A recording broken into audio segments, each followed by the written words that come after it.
Bon, je vous propose que nous reprenions. La journée est dense. Nous allons continuer sur une session qui, je crois, va l'être également. Et nous allons revenir sur cette table ronde sur une question qui a déjà été abordée ce matin longuement. On a vu qu'elle était en filigrane de nombre d'interventions. C'est quid, au fond, des relations entre les métropoles et les autres. Alors, soyons clairs, les autres, si on reprend la journée d'aujourd'hui, les autres, ils peuvent être fort divers. Là, il s'agit bien des autres territoires. Donc, on va essayer d'explorer le champ des relations entre les métropoles et les autres territoires. Nous allons le faire avec donc 5 invités. Je dois d'abord excuser André Rossino, qui aurait dû être avec nous, mais que des obligations ont empêché de se joindre à nous. Mais probablement que les propos qu'il aurait tenus à cette tribune, on les retrouvera aussi dans les propos d'autres intervenants. Alors, nous allons le faire avec Alessandro Balducci, qui est professeur et chercheur au Politecnico de Milan, mais qui a également assumé des responsabilités politiques auprès du maire de Milan. Nous le ferons également avec Philippe Buisson, qui est maire de Libourne et qui est président de la communauté d'agglomération du Libournais, avec également Robert Herrmann, qui est président de l'Eurométropole de Strasbourg, avec Charles Éric Leménian, qui est président de l'agglomération d'Orléans devenue métropole et qui préside également l'Assemblée des communautés de France. Et puis enfin avec Carsten Zimmermann, qui est professeur et chercheur à la Technical University de Dortmund et qui travaille sur les systèmes de gouvernance métropolitaine. Alors je vous demande d'abord un peu d'indulgence à chacun d'entre vous pour une présentation aussi rapide de vos responsabilités et de vos curriculum vitae, incontestablement plus riche et plus diversifié, mais bon, chacun d'entre vous pourra retrouver d'autres informations dans le livret de présentation des intervenants. Alors, vous dire aussi que dans la table ronde, 2 intervenants s'exprimeront en anglais, et donc vous avez, pour les moins agiles d'entre nous, récupérer probablement un casque. Alors, je vais avoir un propos liminaire simplement pour essayer de limiter un peu, mais en même temps d'ouvrir le champ de la réflexion sur la question des relations entre les métropoles et les autres. Vous le savez, au moment où la loi les a installés, est apparue dans le débat public une critique assez forte des métropoles, considérant qu'elles sont des captatrices du développement et qu'à leur côté, le reste des territoires, qu'il s'agisse des espaces ruraux, périurbains ou des villes petites et moyennes, seraient quasiment laissés à l'abandon. Ce discours oublie d'abord que la pauvreté et la précarité sont aussi concentrées dans les métropoles et que les autres territoires ne sont pas tous des territoires en déshérence. Néanmoins, on le sait, ce discours a trouvé un très large écho auprès de certains élus, dans les médias, et semble avoir été adopté comme une grille de lecture, justifiant en particulier la revendication d'une égalité des territoires.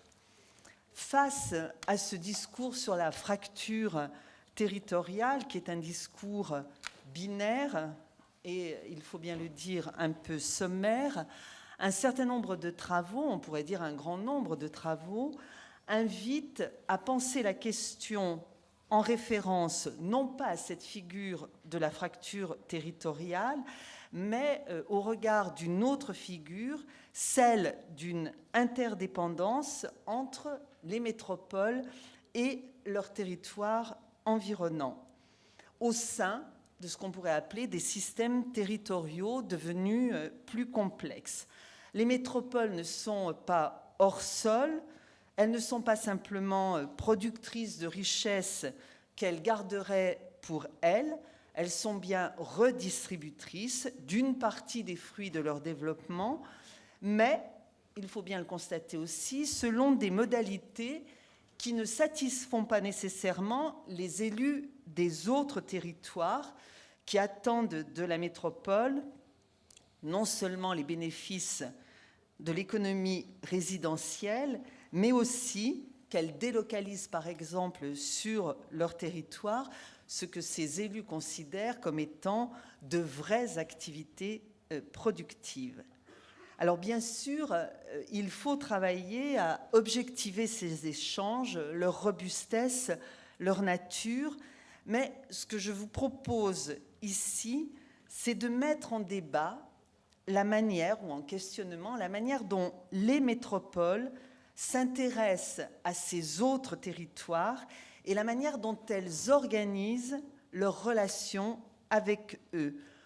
On pourrait dire que pour le moment, en tout cas, en l'absence de tout modèle d'institutionnalisation de ces relations de référence, en la matière, elles expérimentent, font des propositions.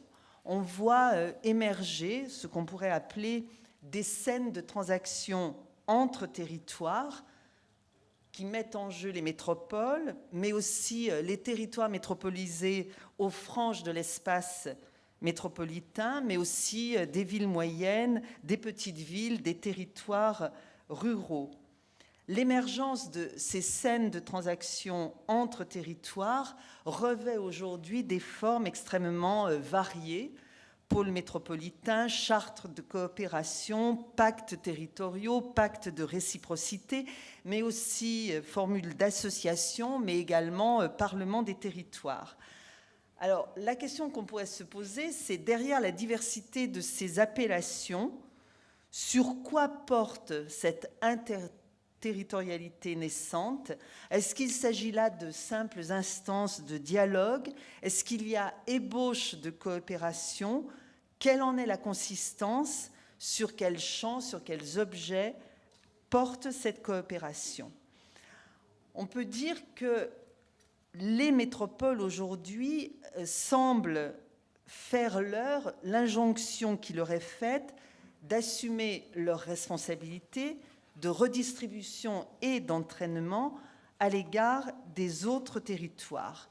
Mais ces autres territoires entendent aussi jouer leur propre partition et n'être pas simplement considérés comme des territoires sous dépendance qui seraient placés dans la position, au fond, de quémander quelques retombées de la manne métropolitaine. Ils disposent de ressources économiques, patrimoniales, culturelles, qui peuvent leur permettre de revendiquer un rôle et une place. La question est donc posée à propos de ces scènes de transactions, de savoir ce que chacun peut apporter et peut échanger. Pour autant qu'il soit clair qu'il faut se garder de toute vision candide. Si transaction il y a, si réciprocité il y a, elle ne se fait pas pour autant à égalité de ressources, mais, je le redis, elle ne saurait pour autant obéir au seul schéma de dépendance entre un centre métropolitain et des périphéries.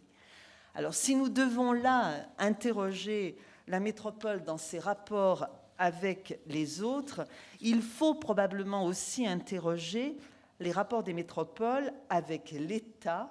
Johanna Roland l'a évoqué ce matin, mais également, et nous en avons peu parlé jusque-là, avec les nouvelles régions. Celles-ci ont enfin acquis par la loi de nouvelles compétences, notamment en matière de développement économique et de capacité de coordination, par exemple par l'obligation de mettre en place des schémas régionaux. On pourrait dire que ceci oblige les nouveaux pouvoirs régionaux, à minima, à dialoguer avec les métropoles. Donc on peut se demander quelle relation se noue entre nouvelles régions et métropoles, entre concurrence et coopération. De même, je n'oublie pas la question des relations entre métropoles, il en a été question dans la journée, partageant en particulier un même environnement régional. Alors on le voit, le sujet des rapports entre la métropole et les autres est un sujet vaste. Bien évidemment, nous ne traiterons pas tout, mais nous allons ensemble essayer d'explorer ces alliances, ces coopérations, ces collaborations qui se dessinent dans la perspective d'une cohésion des territoires, puisque plus que de l'égalité, aujourd'hui, il s'agit de veiller à la cohésion des territoires, si du moins le changement d'intitulé du ministère ou des ministères témoigne d'une inflexion politique. Alors pour commencer, je vais demander à Philippe Buisson, sur le sujet du rapport entre les communes et la métropole, depuis Libourne face à Bordeaux, au fond, qu'avez-vous à échanger et comment s'organise le dialogue, la coopération entre Libourne et la communauté d'agglomération du Libournais et Bordeaux? Merci. Vous avez situé Libourne. Tout le monde connaît Saint-Émilion. Libourne est à côté de Saint-Émilion. Bien. Et à 25 km de Bordeaux. C'est une ville de 25 000 habitants et la communauté d'agglomération que je préside, du Libournais, une communauté d'agglomération de 100 000 habitants, sur la vallée de l'Isle, c'est-à-dire qui s'étend presque jusqu'aux portes de Périgueux. Libourne est à la confluence de deux vallées, l'Isle et de la Dordogne. La Dordogne, c'est la vallée qui va à Bergerac, l'Isle à Périgueux. Et ces deux rivières se jettent dans la mer sans passer par Bordeaux. Ce qui fait que Libourne est à 25 km de Bordeaux, ce territoire libournais est à 25 km du territoire métropolitain, mais son histoire et sa géographie faisaient que ils ne se méprisaient pas, mais ils s'ignoraient. Parce que, voilà, il y avait des fractures, notamment deux rivières qui nous séparaient. Et que la fonction de Libourne, c'était une fonction d'abord de ville-centre de son arrière-pays, qui allait, encore une fois, jusqu'aux portes de Bergerac et Périgueux. La loi NOTRe le fait de la métropolisation. Mais également, vous l'avez rappelé, la naissance de cette grande région, Nouvelle-Aquitaine, qui est, je le rappelle, plus grande que le territoire autrichien, par exemple, nous oblige. Et une ville comme la mienne, un territoire comme le mien, en tout cas celui que je préside, a été dans l'obligation de vouloir maintenant marcher sur ses deux jambes, c'est-à-dire à la fois respecter ce rôle de centralité, mais également celui de se mettre à discuter avec la métropole. Je suis un des élus qui a considéré qu'il ne servait à rien de s'opposer aux faits métropolitains. Je considère que la loi NOTRe a bien fait, au regard de l'Europe, au regard du monde même, de sanctuariser des métropoles avec des moyens et des outils. Et je dois dire que j'ai trouvé en Alain Juppé, je suis un homme de gauche. Il ne m'appartient pas de qualifier l'appartenance politique d'Alain Juppé, mais enfin, certains le considèrent plutôt à droite. Bon. Et nous avons considéré ensemble, effectivement, que la naissance d'une métropole telle que Bordeaux, qui est l'une des métropoles les plus attractives aujourd'hui en France, ne pouvait se faire qu'à la condition qu'elle n'assèche pas les territoires périphériques. Et qu'elle n'assèche pas notamment les territoires que nous qualifions, nous, à Libourne, de périmétropolitains. Comment une ville comme Libourne, qui encore une fois n'est pas une ville banlieue, qui est une ville-centre, située à proximité d'une métropole, comment nous pouvions ensemble concevoir des partenariats, chacun à sa dimension et dans son rôle, mais gagnant-gagnant. Et Alain Juppé a accepté ce travail. Donc nous sommes en passe de conventionner. Nous l'avons fait et nous allons le poursuivre sur différents sujets. Le sujet de la gouvernance alimentaire, par exemple. Le sujet du développement économique, plus classique. Le sujet du tourisme, et en particulier en Gironde, nous avons commencé par optimiser le tourisme fluvial. Le sujet du transport. Je prends un exemple très concret. Je le redis, Libourne est à 25 km de Bordeaux. Libourne était une ville qui avait des arrêts TGV. L'arrivée de la LGV, qui fait donc de la métropole une métropole très attractive, le 2 juillet dernier, la LGV Sud-Europe-Atlantique est arrivée enfin à Bordeaux. La SNCF a considéré qu'il fallait supprimer des arrêts à Libourne, parce que Libourne, c'est Bordeaux, vu de Paris. Ce n'était pas respecté, justement, la Dordogne, les habitants de la Dordogne ou d'une partie de Lot-et-Garonne qui venaient chercher leur TGV à Libourne. Ce n'était pas non plus respecter le territoire du Libournais. Et j'ai trouvé en Juppé un allié pour nous permettre de garantir le maintien de quelques arrêts, 4 allers-retours quotidiens entre Libourne et Paris. Et ce fut possible, ce fut un combat auprès de Guillaume Pépi, mais ce fut possible parce que tout le monde s'y est mis, la région, le département, mais également la métropole, considérait là que c'était un rendez-vous à ne pas manquer pour montrer que la métropole irriguait et n'asséchait pas les territoires périphériques. Voilà un des exemples. Mais sur le transport, pour être bref, nous n'avons pas été suffisamment loin, et là, la naissance de grandes régions et la disparité des AOT, des autorités organisatrices de transport, que sont, le département n'y est plus, mais que sont la région, l'État, les agglos, naturellement les métropoles, il manque l'outil de gouvernance du transport. Or, si on veut que les territoires qui sont en périphérie, qui sont dans l'ère d'attractivité des métropoles, puissent jouer pleinement, bénéficier pleinement de la fonction nouvelle des métropoles, il faut alors qu'on se mette à réfléchir sur la gouvernance de la mobilité sur ces territoires. C'est vrai sur la région parisienne, par exemple avec la carte orange, avec l'interbillettique, avec une gouvernance très imbriquée. Ce n'est pas vrai sur les autres territoires, en tout cas ce n'est pas vrai en Nouvelle-Aquitaine, ce n'est pas vrai sur la métropole de Bordeaux, et ça, c'est le rendez-vous immédiat, notamment, pour que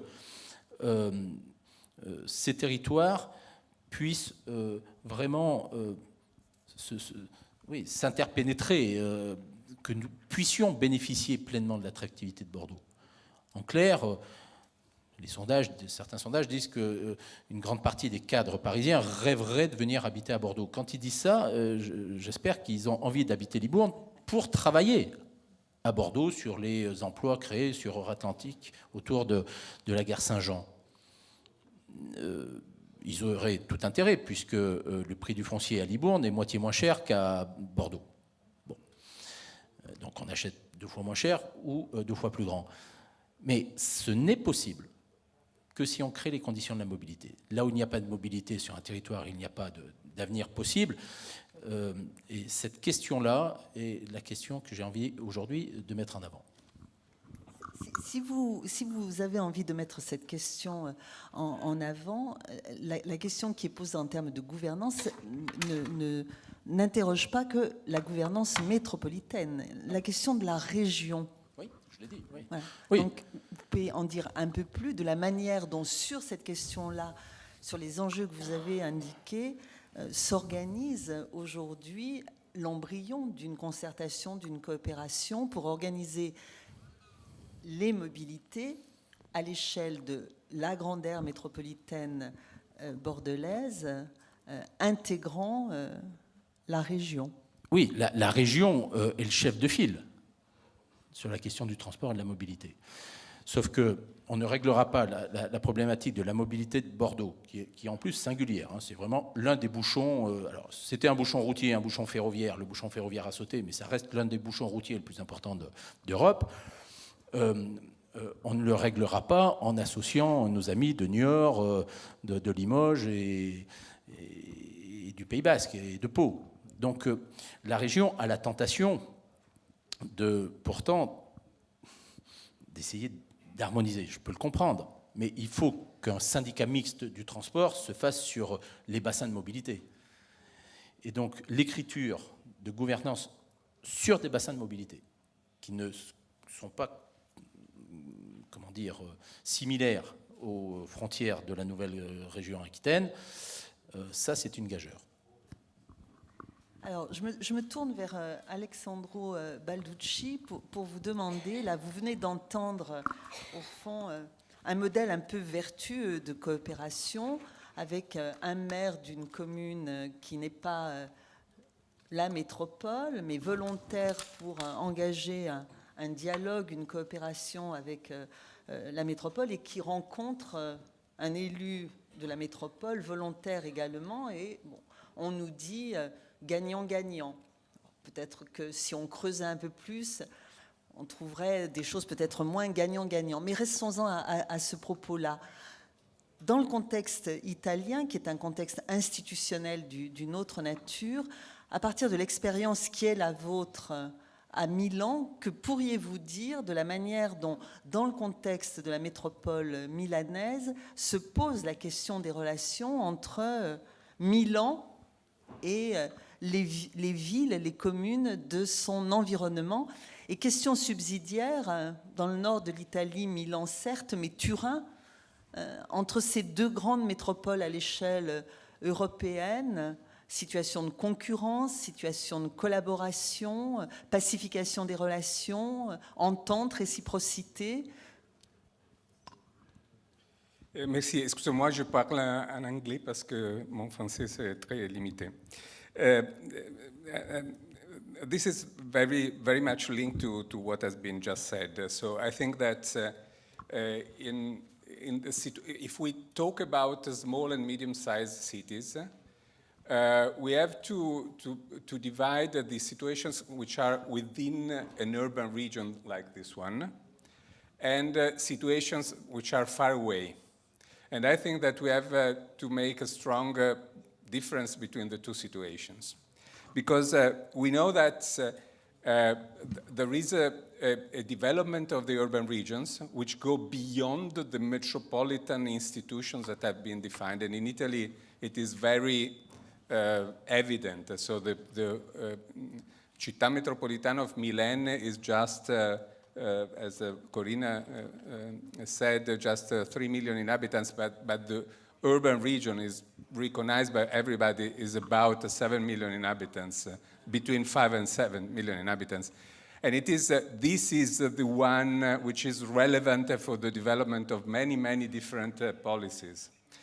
And this is important because, for example, in the research we have noticed that there are a number of changes in the peripheral areas within this urban region which are quite significant because some positive and negative effects that belonged in the past only to the central cities, like the number of immigrants, the level of revenue, the problems of housing, are now dispersed in many other cities and are moving from the central city to inequalities, for example, that we have been talking about that. So I think that these small and medium-sized municipalities within urban regions have a completely different situation because they belong to some, in the past they were only periphery. They were just dependent upon the cities. Now, within these urban regions, they are actors in a situation in which they can share some part of the development because they can offer a number of services, they can participate in that. But we have not governments for this. So the metropolitan government we have are not adequate to deal with this kind of phenomena. And this is quite important. So there are things that can be done informally, as you mentioned in your introduction. For example, there are municipalities that can aggregate together and work together to develop strategies together. There are metropolitan government that must be able to encourage internal and external cooperation, like between Milan, Turin.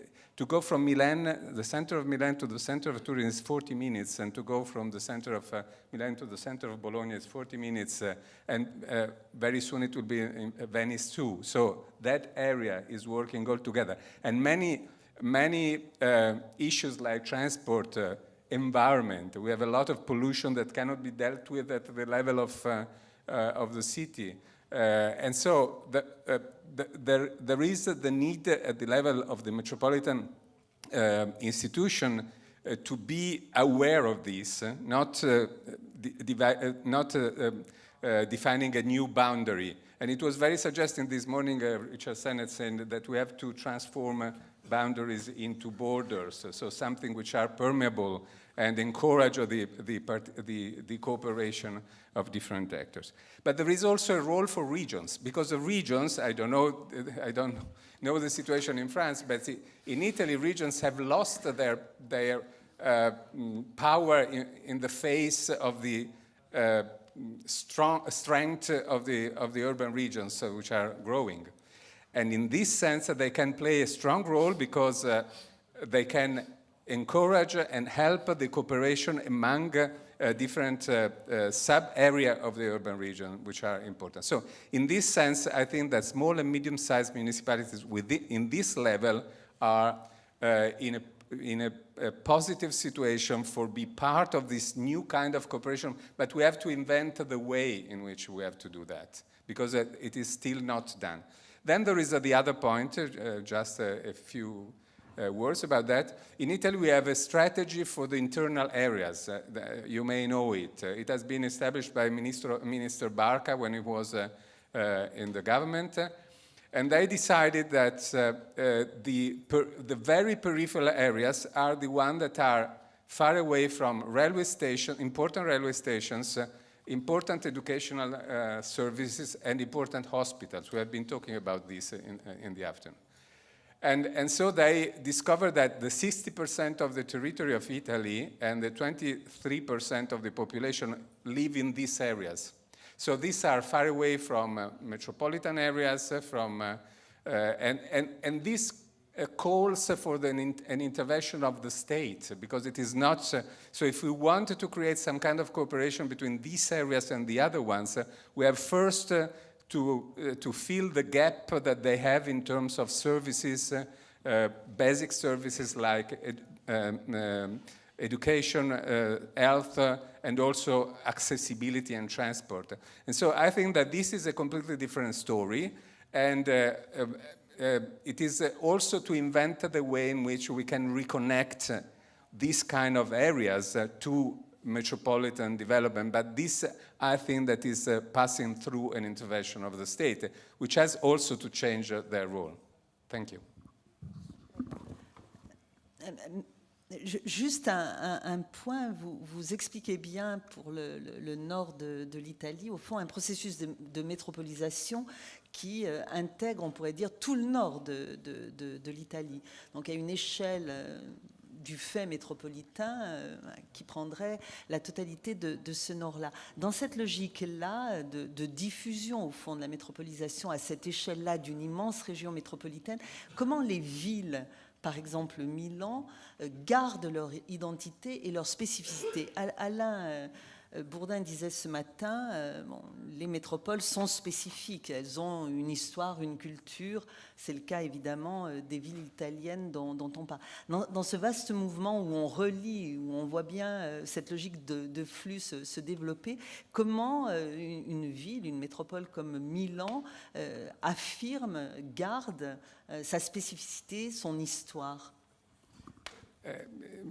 My understanding of this is that there is not an awareness of this dimension of the real de facto city, and I think that still there is a kind of frame in which everybody is still working, but we have boundaries which are back to the 19th century, and we live in a situation which is completely different.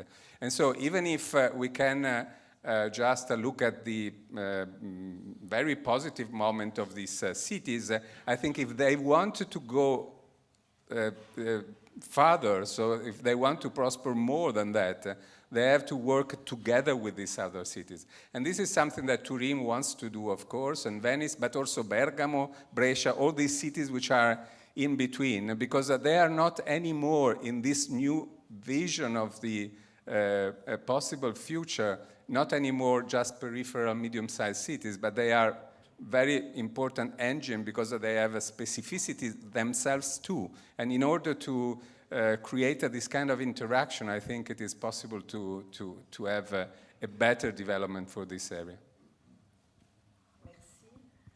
Je me tourne vers vous, Robert Herrmann, d'abord pour revenir sur quelque chose qui vient d'être dit. On a beaucoup parlé aujourd'hui, au fond, de la diffusion du développement économique à partir des métropoles sur les territoires environnants. Il vient d'être dit que la métropole, elle peut aussi exporter ses pauvres, des difficultés. Et vous disiez à midi que dans l'espace métropolitain strasbourgeois, ce à quoi vous vous confrontez aussi, c'est des territoires qui se ferment, qui se protègent. On pourrait dire des clubs qui, socialement, se protègent aussi de ces effets-là de la métropole. Donc j'aimerais bien que vous reveniez sur cette question-là. Et puis, bien sûr, quand on est sur l'euro-métropole de Strasbourg, on se dit que dans les autres, il y a la question là des autres, de l'autre côté de la frontière. Donc comment, dans la construction là, métropolitaine, vous avez fait pour parler avec ces autres qui, eux, sont placés aussi dans un contexte institutionnel, politique, d'une autre nature que celui avec lequel d'autres métropoles françaises travaillent? Merci.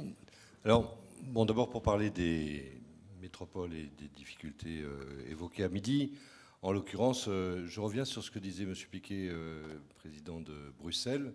Je veux dire, quand on a dans la métropole les hôpitaux, la préfecture, les services administratifs, le 115 et l'ensemble des services d'urgence, forcément, je veux dire, il y a un apport, je veux dire, de populations migrantes qui sont naturellement, je veux dire, s'installent naturellement chez nous. Quand les maires des communes plus lointaines n'organisent pas le flux, considérant que ces populations seront mieux accueillies dans la métropole que chez eux. C'est certainement vrai, je ne suis pas sûr que les motifs ne soient que ceux-là. Mais en l'occurrence, la métropole, c'est pour dire aussi que ce sont des poches de pauvreté, ça n'est pas que de la richesse. Pour autant, moi je veux dire quelque chose, c'est que la suite de cette loi NOTRe et MAPTAM, même si la mise en œuvre a été compliquée, je veux dire, aujourd'hui se fait à la satisfaction quasi générale. Et je crois qu'il y a un vent d'optimisme qui souffle aujourd'hui sur le territoire français en regard de ces textes. Il faut le dire parce qu'on est souvent en train de parler de choses qui ne vont pas et il y a eu beaucoup de changements. Ce qui est apparu aujourd'hui, c'est que d'abord, on a regardé le voisin. Quand je dis le voisin, je reviendrai sur l'Allemagne tout de suite, mais pour ce qui nous concerne.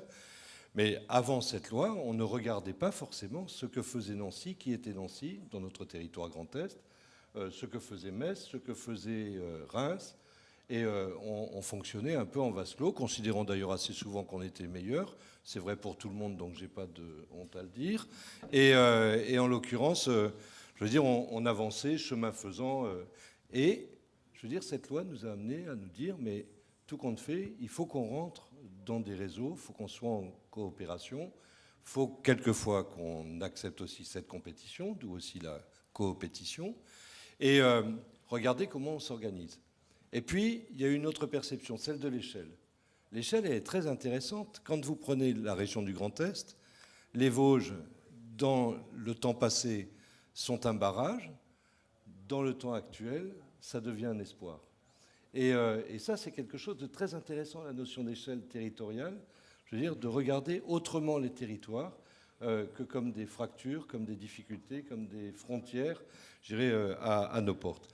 Et de ce point de vue, le gouvernement a souhaité que nous soyons Eurométropole en admettant dans le texte qui a créé l'Eurométropole de Strasbourg le fait que notre conseil de développement devait comporter des représentants allemands, mais aussi des représentants du Conseil de l'Europe et de l'administration du Conseil d'Europe. Ça n'a pas été au-delà. Et je dois dire que dans ce qui se fait aujourd'hui, l'Europe est un peu la grande absente. Et les travaux qui se font à travers la mission opérationnelle transfrontalière, la MOT, à travers toute une série de gens qui réfléchissent à cela, sont un peu aujourd'hui en peine ou peinés, je veux dire, de constater que peu de choses bougent.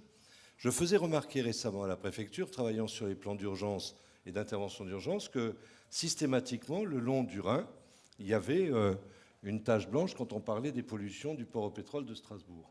Mais quand je vais voir le maire de Kehl en face, la tache blanche, elle est chez nous. C'est-à-dire qu'on sait comment envoyer des pompiers d'un côté et de l'autre du Rhin, mais on ne sait pas analyser ensemble le risque, par exemple, de pollution, alors qu'on est à 150 mètres les uns des autres. C'est donc ça une difficulté. Nous avons eu l'expérience, en particulier, c'est Roland Ries, le maire de Strasbourg, qui a poussé cela, de faire un tramway transfrontalier. Ce tramway a été fait avec beaucoup de soutien de l'État, évidemment, et des différents services, admettant que par dérogation, toute une série de choses ont été possibles, mais reste à l'état de dérogation.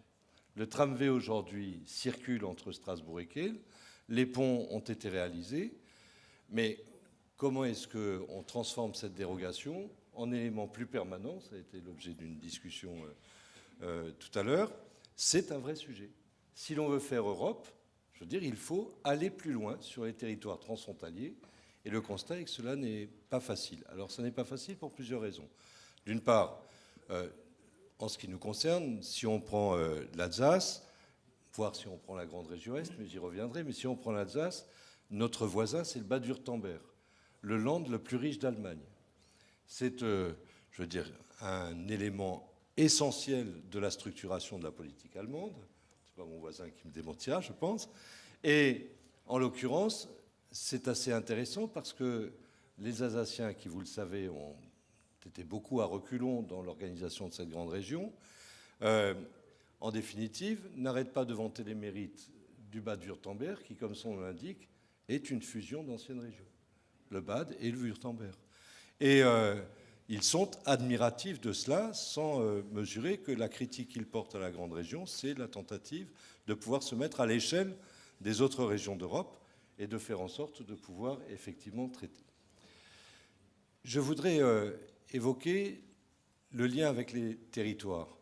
Je constate que partout en France aujourd'hui, les métropoles sont en train de s'organiser, non pas dans un signal de domination, mais bien de relations, je dirais, d'accord, amiables, avec les intercos.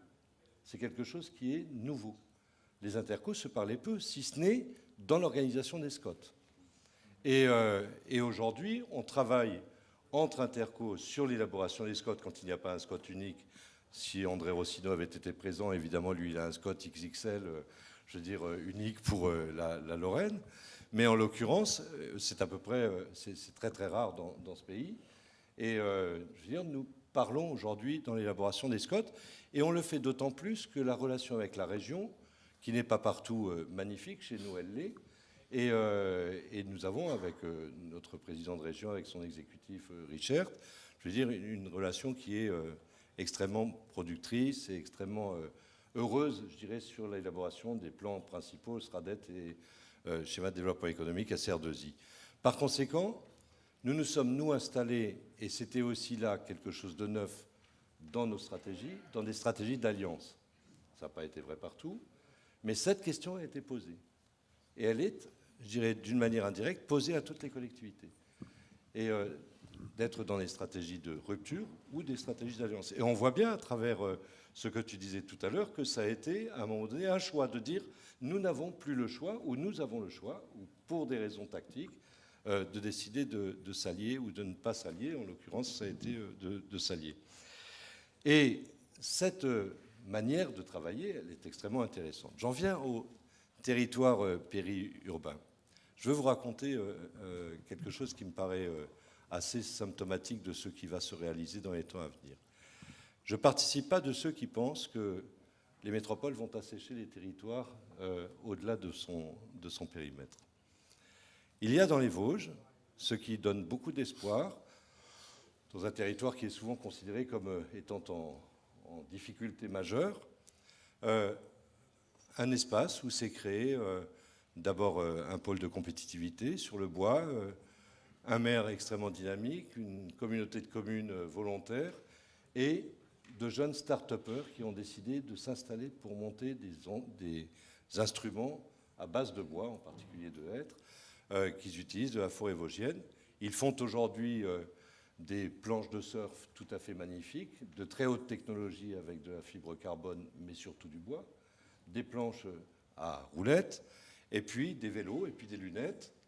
Et nous, Métropole, nous venons d'installer la plus grosse centrale biomasse du Grand Est, où nous utilisons à 100 km à la ronde, dans un contrat passé pour 10 ans, la quasi-totalité de la biomasse de toutes les forêts, y compris la forêt côté allemand. Et donc on pourrait se dire, mais tout compte fait, la métropole, elle va assécher en quelque sorte et modifier la construction de la forêt, en fait, l'usage que l'on peut faire de la forêt.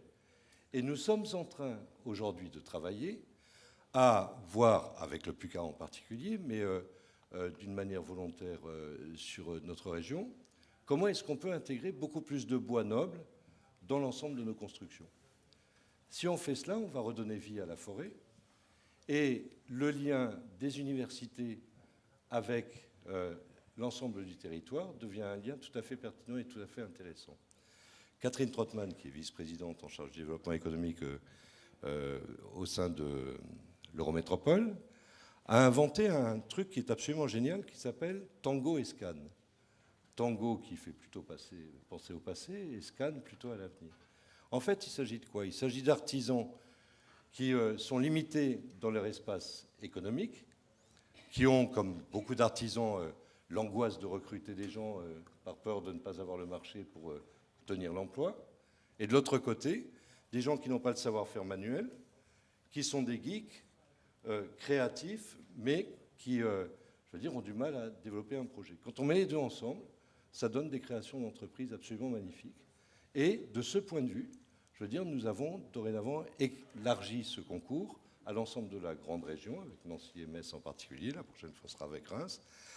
Et on voit bien que la métropole, elle a, du fait de cette puissance financière, et moi je rejoins tout à fait l'idée de la pertinence à un moment donné du nombre d'habitants nécessaires, parce que ça se traduit aussi en kilo-euros, de pouvoir tirer un certain nombre de politiques publiques au profit de l'ensemble du territoire. C'est en cela qu'on est des locomotives, et c'est en cela, je crois, que les métropoles peuvent tout à fait être, des éléments de renaissance de territoires qui étaient en rupture.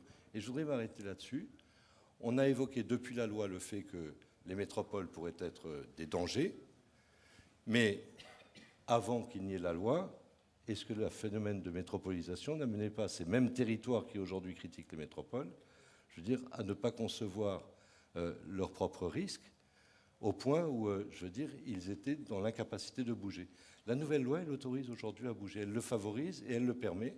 C'est simplement du rôle des élus, de trouver cette unité et cette coopération pour essayer de trouver toutes les interstices et tous les moyens de pouvoir retirer l'essentiel du territoire. Avant de passer la parole à Charles-Éric Leménian, au fond, vous avez montré dans les exemples que vous avez cités en quoi pour les autres territoires c'est une chance d'avoir la métropole. Au fond, c'est ce que vous. Mais si on inverse le point de vue, c'est-à-dire, est-ce que vous pouvez expliquer en quoi, pour la métropole, pour l'Eurométropole de Strasbourg, c'est une chance d'avoir les villes dont vous avez parlé? C'est-à-dire, vous avez dit tout à l'heure, on travaillait entre nous, on les découvre, on change d'échelle. Vous avez bien montré en quoi la métropole se sent effectivement responsable du devenir d'un certain nombre de territoires. Mais je le disais tout à l'heure, on peut faire le pari aussi que ces territoires-là, ces villes, ont des ressources indispensables qui servent aussi les intérêts de la métropole. Si on adoptait ce point de vue-là, est-ce que vous pouvez vous donner un ou deux exemples de la chance que vous avez d'avoir telle ou telle ville dans votre environnement? Alors l'Alsace, c'est un territoire dense. Globalement, la métropole institutionnelle, c'est Strasbourg. La métropole réelle, c'est l'Alsace à part 2-3 points de ce territoire. Mais dans notre PLU, il y a, au moment où il était plan d'occupation des sols, il y a de cela une quinzaine d'années, l'ambition était de faire de Strasbourg et de son agglomération une métropole d'1 million d'habitants. Nous venons de réviser cela en disant non, nous allons faire une agglomération de l'ordre de 550 000, 570 000 habitants. Nous ne souhaitons pas aller plus loin. Mais on va s'organiser avec les autres territoires. Le fait de pouvoir disposer des politiques publiques et de les déterminer nous-mêmes nous autorise aujourd'hui, par exemple, sur les mobilités, qui étaient évoquées tout à l'heure, de repenser complètement le schéma des mobilités. Et je vais, y compris dans le cadre, d'ailleurs, ce n'était pas prévu comme ça, mais ça tombe bien, de ce qui est organisé par l'État, mais j'avais l'ambition de monter d'ici la fin d'année un Grenelle des mobilités.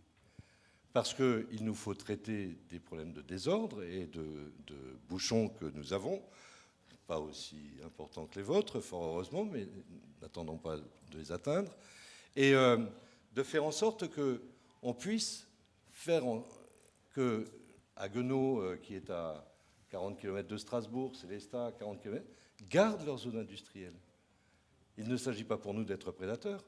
Et on va plus loin dans l'analyse des emplois de demain, les espaces de coworking, les nouvelles technologies de la communication et de l'information, je veux dire, doivent nous permettre d'installer en lien avec la région des espaces de coworking pour permettre aux gens d'éviter de se déplacer. Et de ce point de vue, de saturer l'ensemble des centres névralgiques que sont les intercos et en particulier l'Eurométropole de Strasbourg. Et donc cette réflexion, le fait de pouvoir disposer de l'autonomie dans nos politiques publiques est une chance extraordinaire. Et c'est en cela où effectivement on peut arriver à renforcer le tissu périurbain de telle sorte qu'on ne concentre pas toutes les difficultés, en particulier celles des mobilités et celles des thromboses, je veux dire, que l'on connaît dans un certain nombre de métropoles. Mais je rejoins aussi en cela Johanna Roland. Si l'État ne nous donne pas le moyen, l'autonomie, pas seulement de pouvoir porter des compétences, mais de pouvoir les financer, alors nous serons en grande difficulté et on repartira vers les affres, je dirais, d'une recentralisation dont on sait qu'elle n'a pas très bien fonctionné. Merci. Charles-Éric Leménian, j'imagine que les propos que vous avez entendus jusque-là vous satisfont.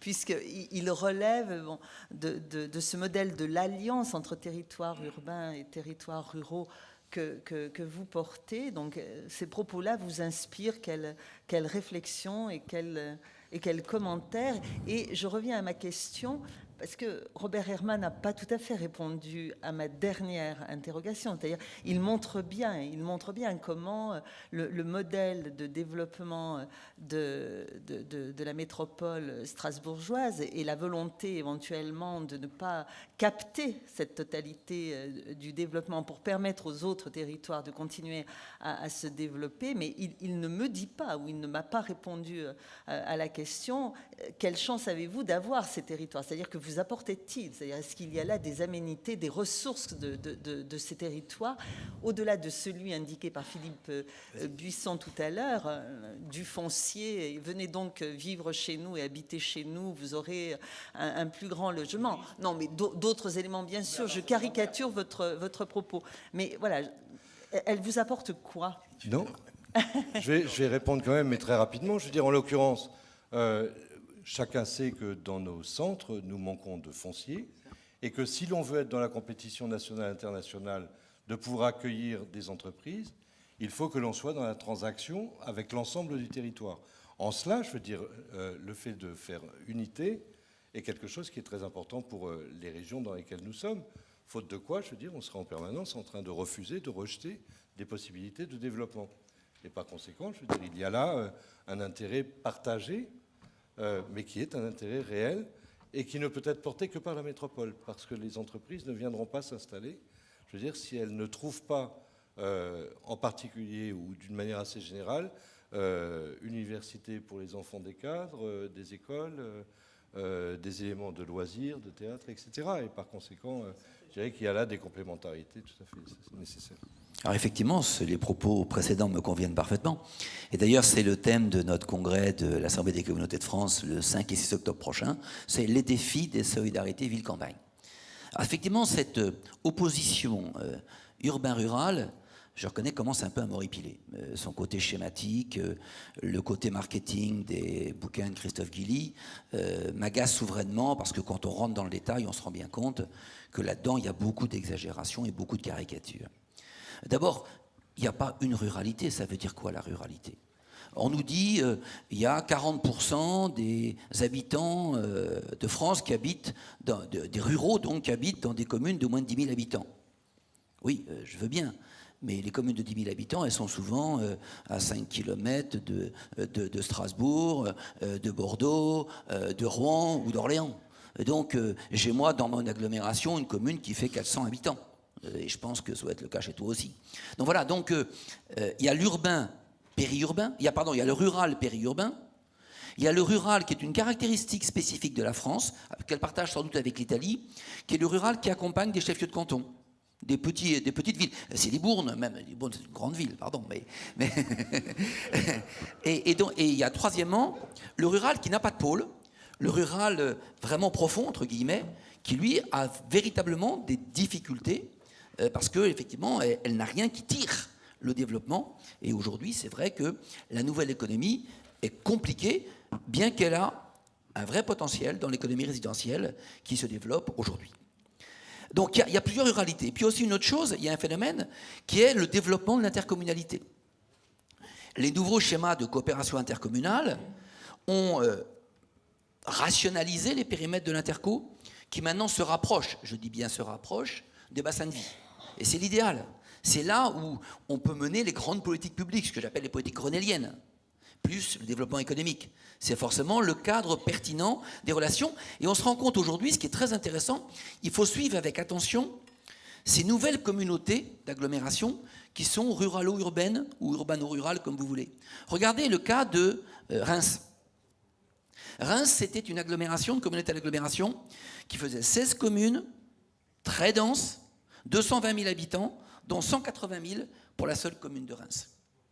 Et dans le cadre des nouveaux schémas de coopération intercommunale, Reims avait essayé de s'allier dans un pôle métropolitain, et finalement, ça n'a pas marché, et finalement, ils ont intégré, à leur demande, 8 communautés purement rurales, des collines rémoises, 8 communautés, et Reims est passé à 144 communes et 290 000 habitants.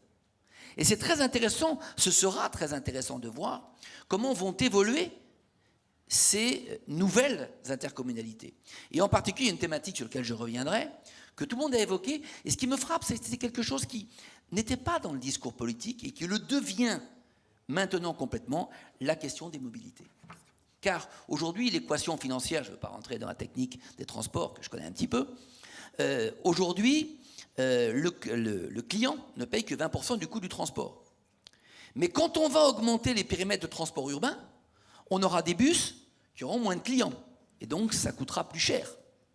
Et donc, cette équation financière se dégrade au fur et à mesure que le territoire des périmètres de transport urbain augmente.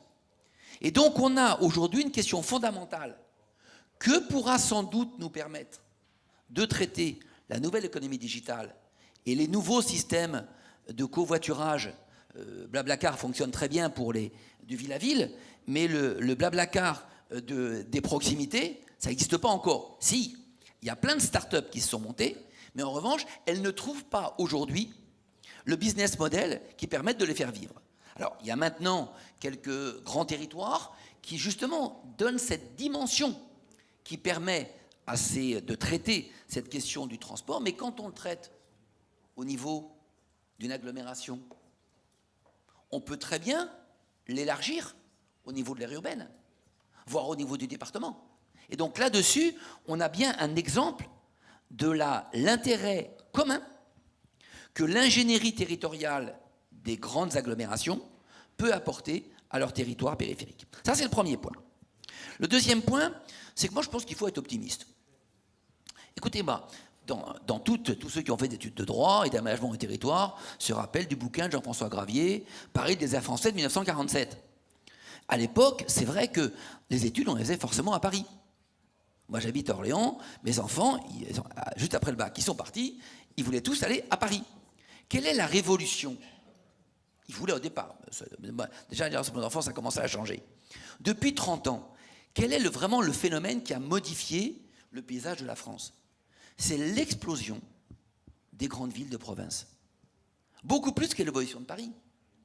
Les villes de province se sont totalement transformées. Les métropoles sont maintenant l'un des phénomènes qui tirent le développement économique et l'attractivité de notre pays. C'est plus uniquement Paris. Loin de là, c'est fini. Et donc là-dessus, je pense qu'il faut arrêter de dire les grandes métropoles vont assécher le reste. Non, elles vont tirer le territoire, comme de même que la décentralisation a fait progresser les territoires des grandes villes de province. Et je pense qu'on saura tenir compte des leçons du passé pour faire en sorte qu'il y ait, comme le dit André Rossino, qui n'a pas pu venir aujourd'hui, l'alliance, la République des territoires, l'alliance des territoires. Je crois que c'est un projet que nous devons porter tous ensemble. Mais le troisième point que je voulais évoquer, c'était qu'il y a en fait 4 cercles de relations territoriales. Il y a l'interne aux métropoles, la relation entre la métropole et ses communes, et là-dedans, nous avons fait à la DCF une étude, elle est maintenant ancienne, mais on pourrait la refaire, on aurait les mêmes éléments, c'est que l'intercommunalité, ça a été porté par Alain Guingamp et Guy Gilbert, qui montrait que l'intercommunalité était plus péréquatrice pour les communes de son territoire que tous les mécanismes de péréquation nationale, DSU, etc., et DNP, etc. Et donc là-dessus, et c'est surtout, c'est pas uniquement par la dotation de solidarité communautaire, c'est par les politiques communautaires qu'on se rend compte qu'il y a une plus grande homogénéisation des potentiels fiscaux des communes au sein de l'intercommunalité. Ça, c'est le premier élément. Donc il y a effectivement des interrelations entre la métropole et ses communes membres. Deuxième cercle, il y a au niveau de l'aire urbaine. Bien sûr, il y a une diversité des territoires, c'est bien évident. Mais là-dessus, on voit bien que les pactes métropolitains, que l'État passe avec les 15 et maintenant 22 métropoles, puisqu'il y a des métropoles supplémentaires, dont Orléans, voilà, qui bénéficient de ce nouveau statut. Eh bien, l'État, dans ses pactes, demande 2 choses. Un, des contrats d'innovation, dans lequel la métropole indique ses points d'excellence, sur lesquels ils vont tirer un développement national. Et deuxièmement, ces contrats prévoient des contrats de coopération métropolitaine avec les territoires de l'aire urbaine. Et il y a des expériences très différentes. On voit bien, c'est dans le tourisme, c'est dans les circuits courts alimentaires, c'est dans le développement économique, c'est tout ce que vous voulez, dans la mobilité en particulier, c'est très important. Et donc là-dessus, on voit bien que l'État demande aux métropoles d'assumer leurs responsabilités par rapport à leur aire urbaine. Je prends la métaphore qui est classique, entre le train et entre la locomotive et les wagons. La locomotive toute seule, ça ne sert pas à grand-chose, et les wagons sans locomotive, ça ne sert pas à grand-chose. Voilà. Donc là-dessus, on a une solidarité, et Robert Hamann a eu raison, et votre question était très pertinente, il y a bien des interrelations entre les uns et les autres, et des avantages gagnant-gagnant que peuvent tirer les territoires, à la fois la métropole, la ville-centre, et en même temps toutes les urbaines. Troisième cercle territorial de relations, c'est le pôle métropolitain.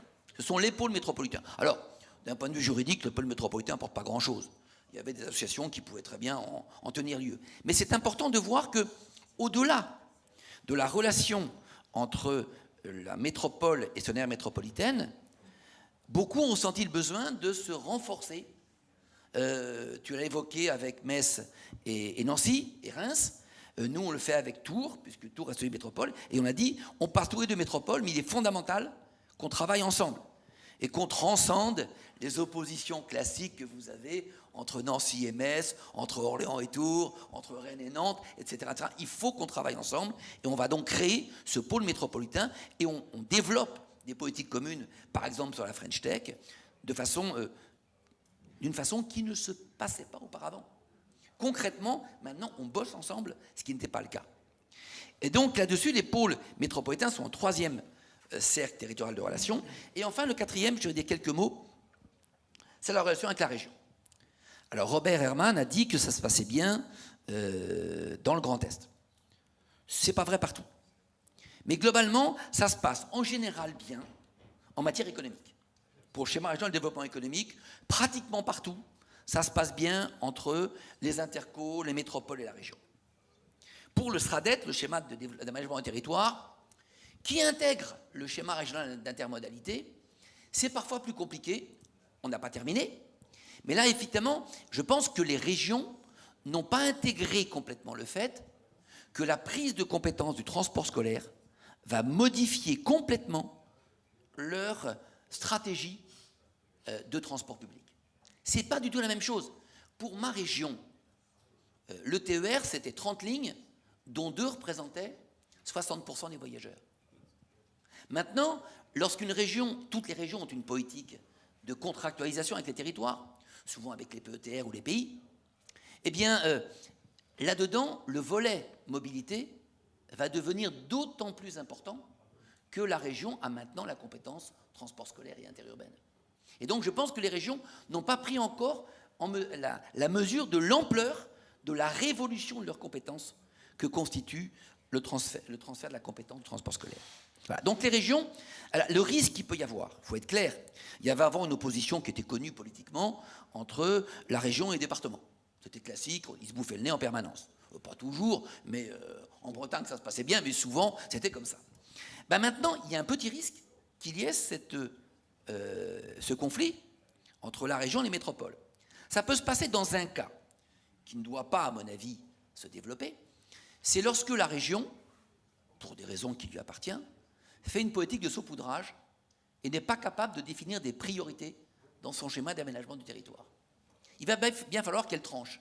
Alors qu'elle tranche en tenant compte des solidarités entre Libourne et Bordeaux, par exemple. Mais il y a bien un moment, je vois exemple pour ma région, où on a une université qui a 4 antennes territoriales. Il y a un moment où, si on ne concentre pas un petit peu au même endroit, on risque de faire crever tout le monde. Et donc là-dessus, il faudra bien faire des choix. Et donc le risque, dans ces SRADET, c'est qu'il va y avoir une collaboration qui est indispensable si on veut effectivement qu'il y ait des bonnes relations entre les métropoles et la région. Et je terminerai en conclusion par un point, pour rebondir sur ce qu'a dit Robert. Je pense que les territoires sont en train de créer des solutions nouvelles, qui sont d'ailleurs valables pour le pays. Et je pense qu'il faut que, d'un point de vue législatif, on modifie la Constitution pour permettre que les expérimentations puissent être durables. Je vous rappelle que la règle actuelle, c'est qu'une expérimentation est possible, mais qu'au bout de 3 ans, soit on l'abandonne, soit on la généralise. Et ça me semble absurde. Pour nos territoires, la réalité de Strasbourg n'est pas la même que celle de Bordeaux, n'est pas la même que celle de Rouen, n'est pas la même que celle d'Orléans.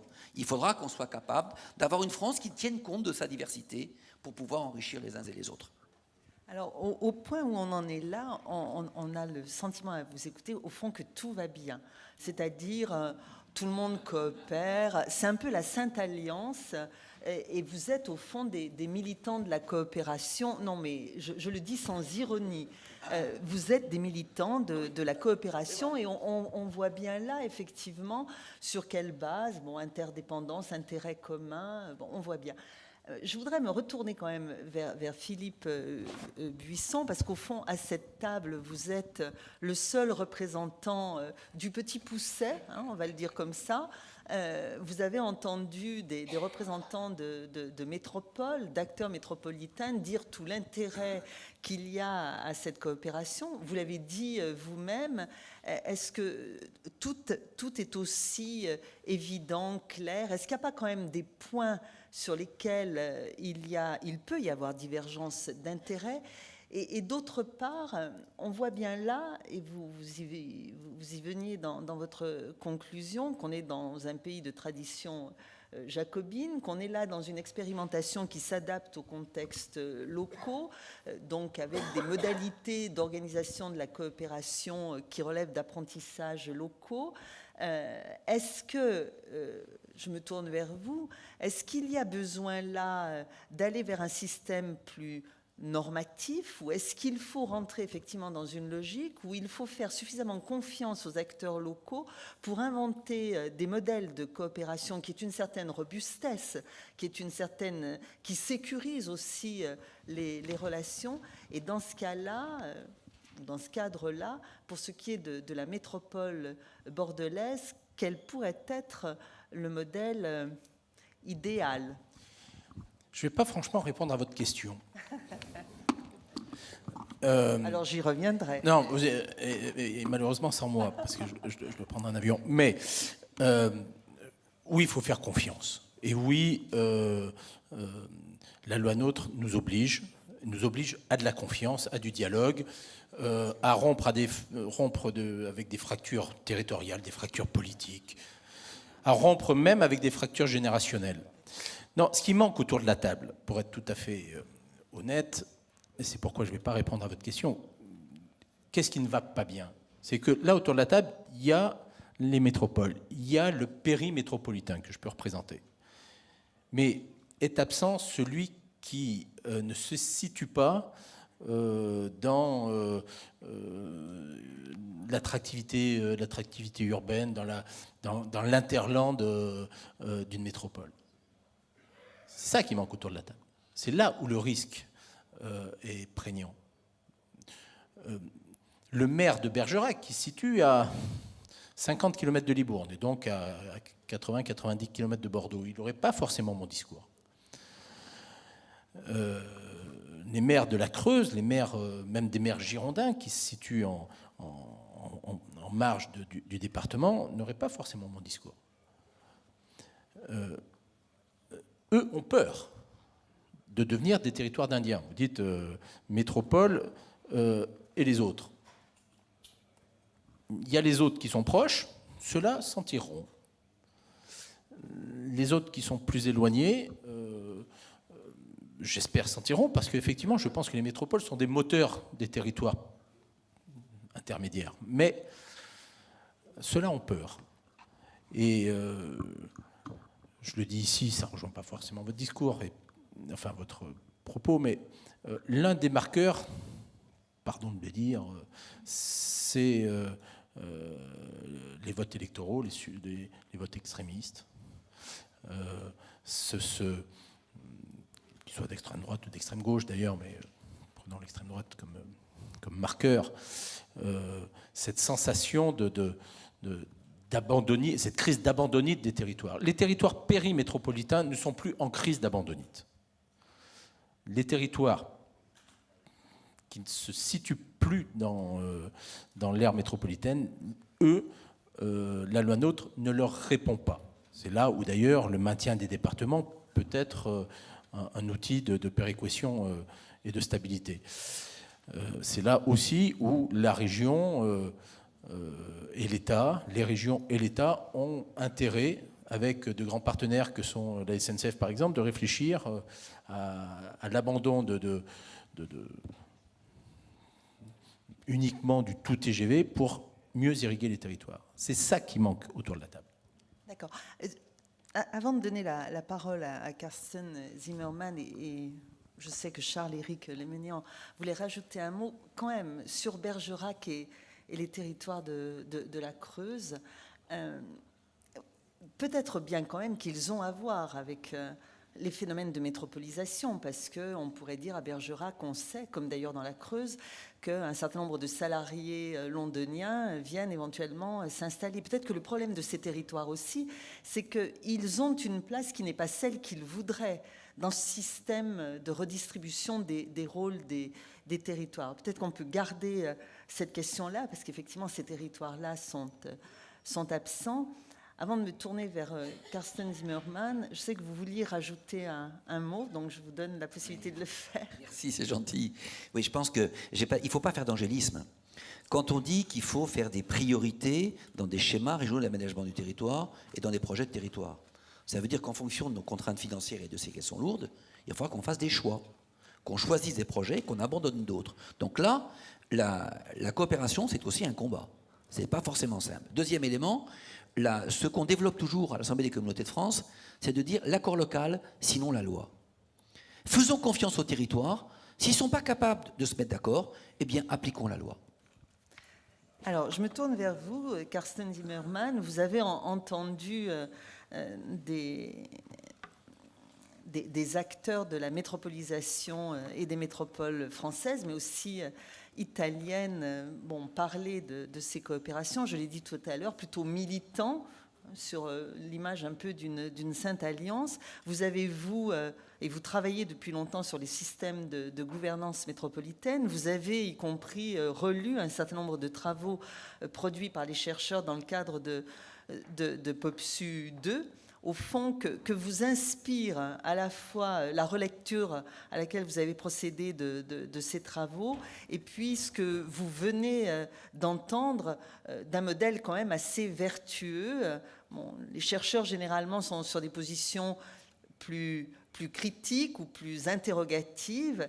Tout à l'heure, il était quand même dit que, pas d'angélisme. Voilà. Qu'avez-vous à dire et qu'avez-vous observé et quelles réflexions suscite cette table ronde? Yeah, thank you. I would like to come back to the question of size. I think size is really important when we discuss the relations, the governance of relations between cities, smaller towns, big cities, core cities, in metropolitan areas. Sandro has also mentioned this before. The new Metropolitan Authority of Milan is too small. The functional area is much bigger, so we need to find an appropriate governance mechanism for a larger scale. And this is a problem we are facing in Germany as well. It's not just in France a problem, it's not just in Italy a problem, it's also a problem that we are facing in Germany. The result now in Germany being that we have different forms of governance on different scales. And the biggest one in the moment are the so-called European metropolitan regions. So they are really huge, and they have been invented by the 16 federal states and federal government around about 2000, so, and have been established within the last 17 years. And the idea was at the beginning to create some really competitive growth poles in Germany, 5 at the beginning. And now we have 11, and the size of these 11 regions is enormous. They cover 66% of the population of Germany. They produce 70% of the GDP, and they cover 53% of the territory. So what happened? These are not small growth poles anymore, but really huge territories. In the case of Berlin, it's not the city of Berlin, it's the surrounding municipalities, but it's Berlin and Brandenburg, so it's 2 federal states. It's not longer an issue of local self-government. And in Lower Saxony, it's almost half of the land of Lower Saxony. Even also in the case of North Rhine-Westphalia, the metropolitan area is really huge, and the government of North Rhine-Westphalia is struggling for more than 20 years to find an appropriate mechanism.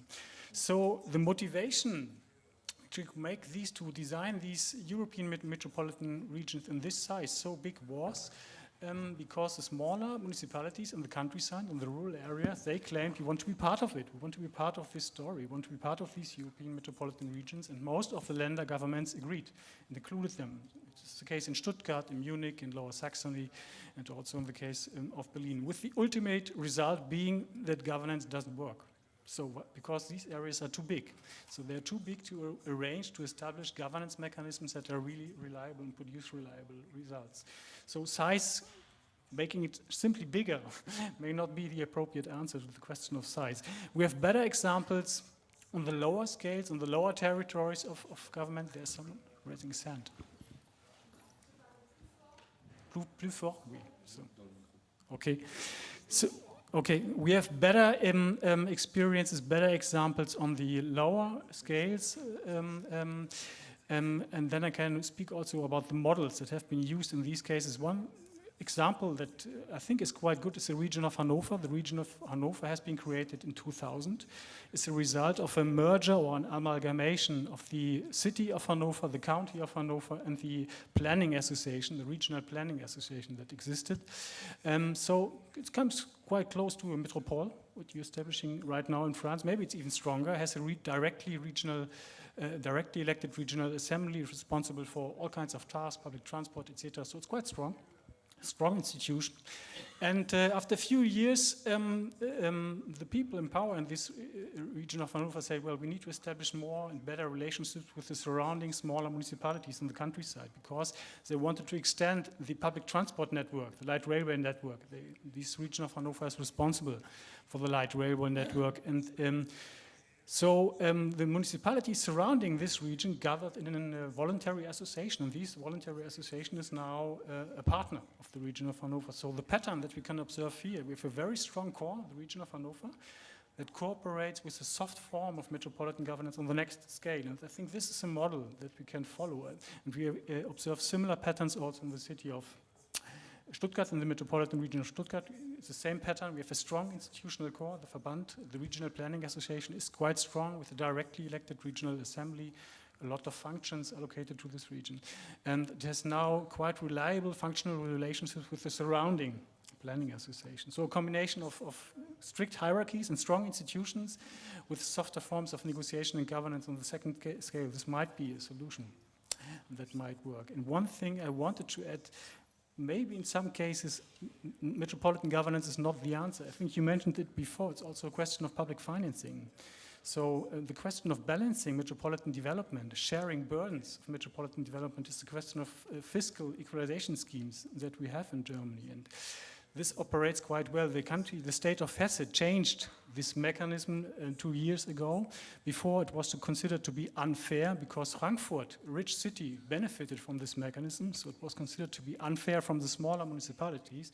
And then the government of Hesse changed this mechanism, and now it's really redistributory. So Frankfurt is now paying in, feeding in money in this fund, and smaller municipalities get money from this equalization scheme. So, but this is not necessarily metropolitan governance, because the territorial frame of this mechanism is the whole state of Hesse. So I think public financing, taxing is really important in this regard.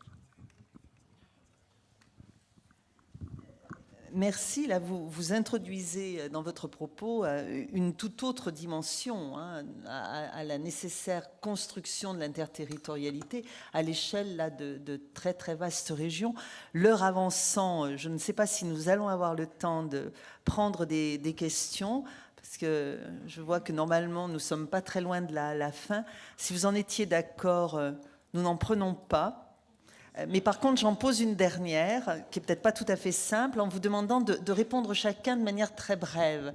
On a été là beaucoup sur la construction, l'élaboration de coopération. J'ai dit tout à l'heure la sainte alliance des territoires autour de la capacité des métropoles d'innerver au fond le développement des territoires dans la recherche d'une cohésion.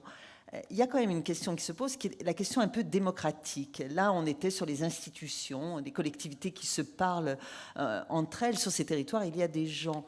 Comment, de votre point de vue, dans cette interterritorialité, on parvient à embarquer les gens? C'est-à-dire, qu'est-ce qu'on peut dire au fond à ces habitants, alors du cœur de la métropole, du périurbain métropolisé, du périurbain moins métropolisé, des franges, des communes de périphérie, à l'échelle de ces grands territoires qui sont en train de s'organiser? Comment on peut dire à ces gens-là, voilà, il y a une espèce de solidarité qui s'organise à cette échelle-là, elle vous concerne, et comment on peut leur dire et comment on peut dessiner qu'ils peuvent avoir, eux, un mot à dire dans cette construction-là? On sait la difficulté d'organiser la démocratie ou de réactiver la démocratie déjà à l'échelle des métropoles, proprement dit. On sait la vivacité, la vigueur du débat démocratique à l'échelle de la commune, à l'échelle des quartiers même. C'est la difficulté et les enjeux à faire que la construction des métropoles soit aussi une construction qui réponde à des enjeux démocratiques. Quand on est à ces échelles-là d'interterritorialité, comment se pose la question, quel discours on peut tenir et comment on peut embarquer l'ensemble des habitants de ces territoires-là dans leur diversité dans une aventure commune? Répondez brièvement. On commence par vous. Oui, non, c'est une question. It is a very interesting question. I think that there is a role of research in that. which is quite interesting for me, because I think that research like the one that we are discussing now can play a role in growing the awareness of people of belonging to something different than the municipality or the surrounding area. And I think that there is also a need from people to understand how the urban form is changing their lives because of the development of internet, of the capacity of greater capacity of mobility. And so I think that this is really something that is relevant, and it is a responsibility of politicians, of course, but also responsibility of researchers, and this is joint in a way. A second point is that I wanted to underline only the fact that there have been a kind of keywords in the discussion, which I think are important. So experimentation, because we are going beyond the formal arrangement that we have now, and experimentation is very important, and also keeping the difference, because one of the problems of many of our laws is that we wanted to do the same for countries which are very different from one another. And I think that if we move in that direction, we can get the opportunity of transforming this kind of cooperation in something more durable and permanent. Thank you. Well, the experiences we have with direct elections on the metropolitan councils are quite okay. So they're quite successful. Well, we all know the weaknesses of all these kind of elections. They take place every 5 years. So what happens in between these periods of 5 years? And then we have find mechanisms and ways to mobilize people. But when we did interviews with inhabitants of these metropolitan regions, they said, well, we are more interested in the quality of services. And if you ask me, what do I know about the region of Hanover or the region of Stuttgart, then the first association was always there. They are responsible for public transport, and this is quite good for me. So the quality of services is very central in this regard. Robert Herman. D'abord, je vous remercie, Carsten, de nous avoir indiqué qu'il y avait enfin un truc qui ne marchait pas en Allemagne. Et, parce que, je veux dire, moi qui suis frontalier, très souvent, on ne cesse de dire que l'Allemagne est un modèle partout. Et merci de revenir à la réalité. Non, plusieurs choses. D'abord, ce débat sur la démocratie, il est posé aujourd'hui. Et il est posé dans des termes qui sont très compliqués.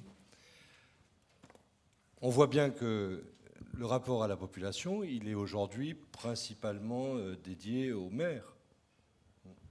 Et dans le rapport entre le maire et ses habitants. Les maires sont très jaloux de cela. Et moi, j'entends beaucoup de maires, n'étant pas maire moi-même, et j'entends donc le mien, évoquer très souvent la légitimité qu'il y aurait à être maire et pas à être président d'agglomération. Je le dis parce qu'il faut aller vite, donc d'une manière un peu brutale. Il essaye quelquefois d'y mettre les formes, mais c'est bien ça qu'il veut me dire. Et en l'occurrence, cette question, elle est essentielle. Aujourd'hui, la ville de Strasbourg, c'est 800 millions de budget. L'agglomération, c'est 1,5 milliard.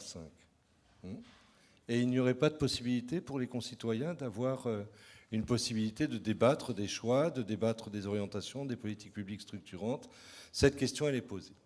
Mais si, alors, on est en France, par conséquent, s'il y a une élection au suffrage universel direct des présidents d'agglo, on passe d'établissement public à collectivité locale. Si on passe à collectivité locale, je veux dire, forcément, il y a une confrontation compliquée entre le maire et le président de l'agglo dans la confrontation des politiques publiques. Et on touche là un point extrêmement sensible, mais il est tard pour l'aborder. Lorsque l'Allemagne a intégré l'ex-RDA, elle en a profité pour réduire le nombre de communes. 8000 communes en Allemagne. Aujourd'hui, c'est à peu près ça, je crois. 8000 communes en Allemagne. On a en France quand même plus de communes qu'en Chine. Ça laisse quand même pensif. 38% du nombre de communes de l'Europe des 27. Et plus que toute l'Europe réunie. Ça peut nous interroger, mais l'attachement à son maire, comme disent les maires, fait que 34 000 maires considèrent qu'ils sont indispensables. Et Et par conséquent, il y a là une difficulté. Alors il y a la collectivité unique qui a fait évoluer les choses, mais pas suffisamment. Et on voit bien aujourd'hui que cette question se pose. Par ailleurs, dans l'organisation territoriale, nous avons des départements. Est-ce qu'il est utile, là où il y a des métropoles et où les territoires sont très denses, je veux dire, de garder les départements? C'est une question. Est-ce qu'il faut supprimer tous les départements? Pas forcément.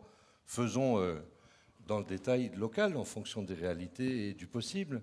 Mais c'est une autre question qui est posée. Et de ce point de vue, les lois n'ont pas été au bout de ce qui était envisagé. Je pense que ça n'était pas possible dans le moment.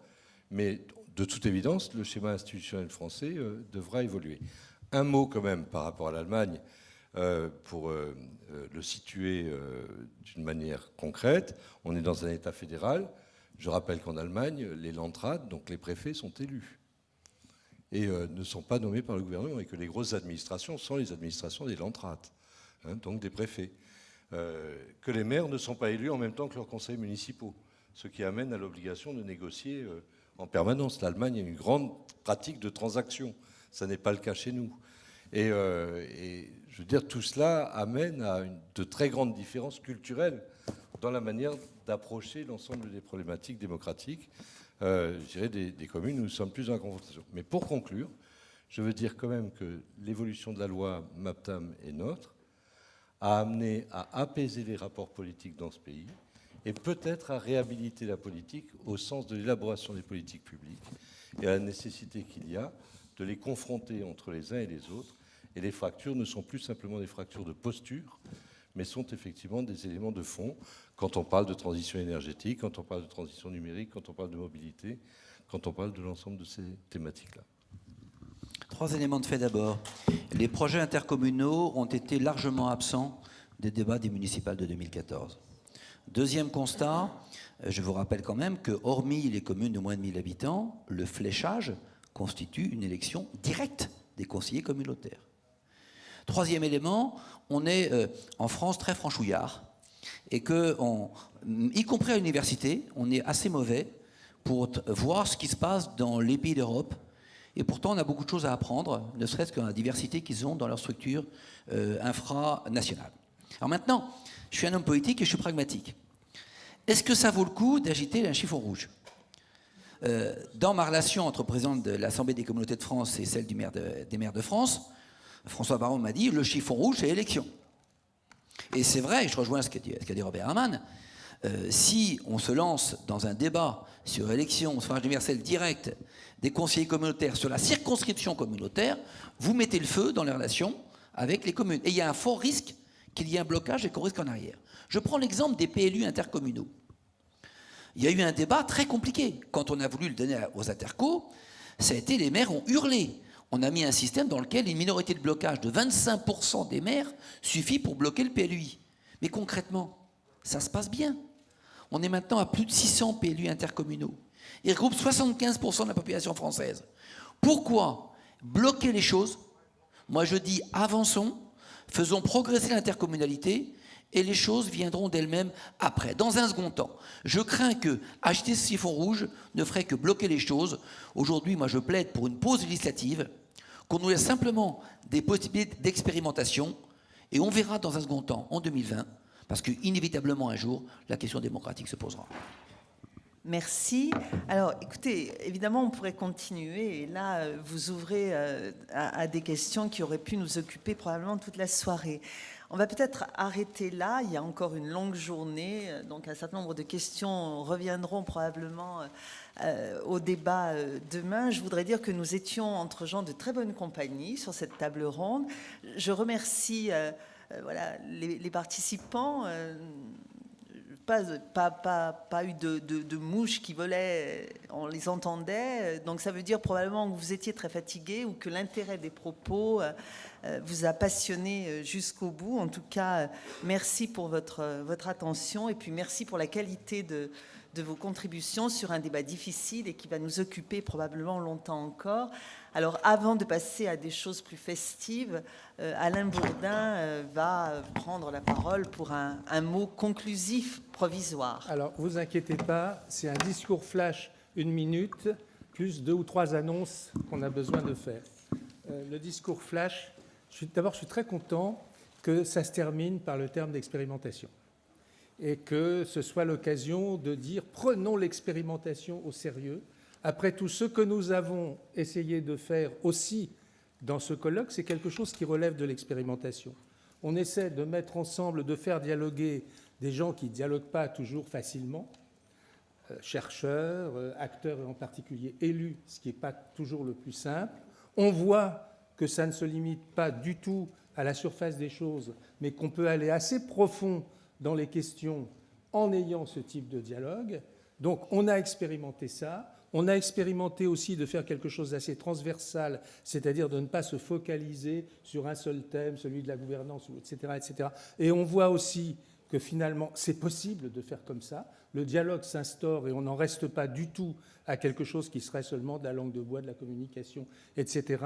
Mais qu'au contraire, on a quelque chose de très riche. Donc, on continue.